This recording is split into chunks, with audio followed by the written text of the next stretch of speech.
Hey folks, how you doing? I want to show you, did the new T-Rex today. Regular T-Rex shape, polished handle, layer G10. Went for a little bit of bling again. Same thing like with this one, high polish. You can see nice mirror image there. Yep, the rocking cold steel samurai shirt. It's not mirror polish, it's that high polish.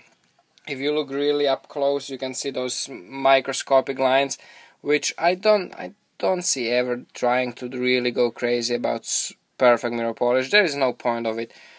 It just, even this is a little too much from what I like normally, because it makes you not want to use that knife if it's so perfect, and then every scratch it just shines too much.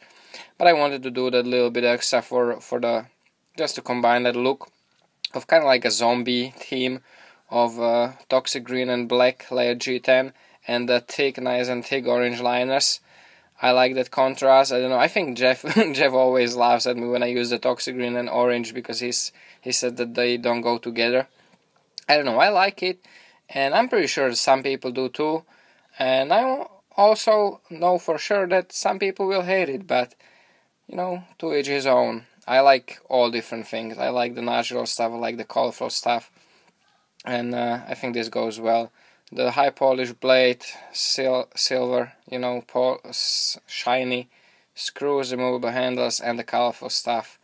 And also I think it goes well with this kind of like the reverse Stanto blade, not being just a plain and simple looking knife like a drop points or like you know, all the regular style knives.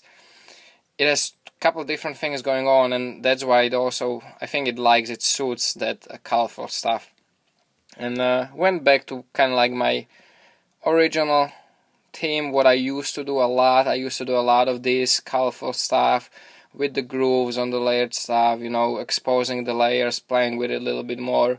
So kind of went back to that direction. You see I have groove here, I have groove on the end, finger grooves on the sides, very comfortable, nice, I think good looking handle. It only comes down to the taste if you like colors or not. But that's pretty sweet.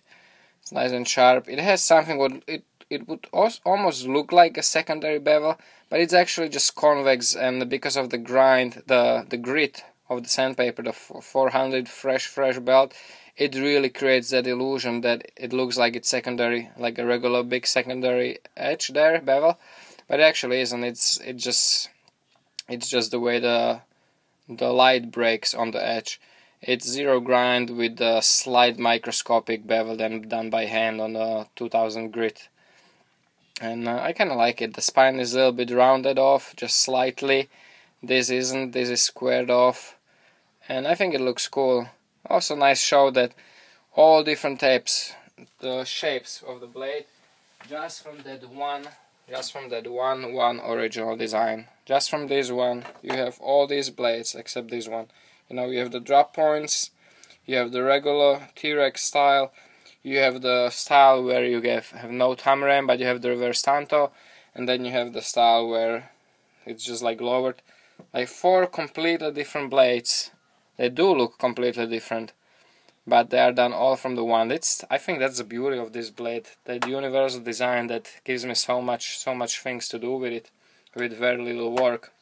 And one more thing, I got lucky today, and when I was going through the wood, I found one more piece where I was able to squeeze one more piece of that, you know, kind of natural Bosta looking Amazon rosewood.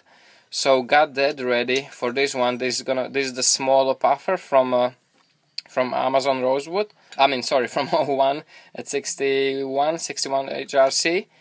So I'm gonna have one more of this. It's pretty cool because the wood is like this. This is what I was talking about before. This was the board of the wood, no?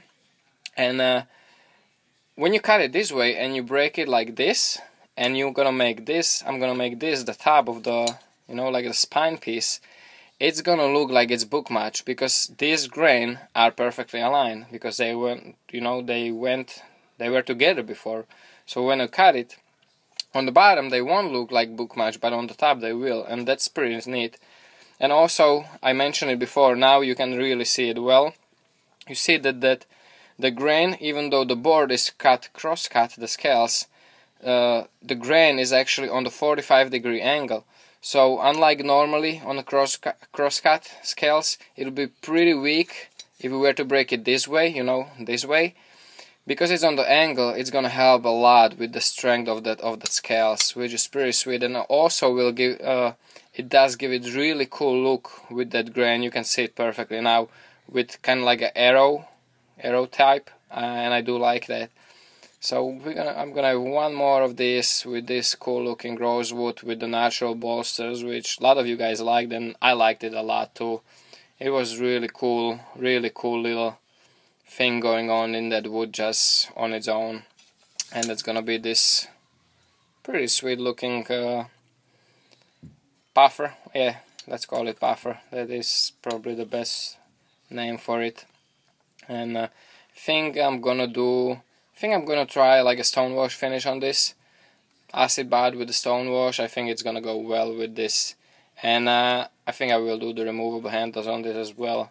I like that option to being able to take the scales off, or you know, swap the scales at any time if you want. If you want to have some custom scales from Tough Times or whatever, you know, I kind of like that idea.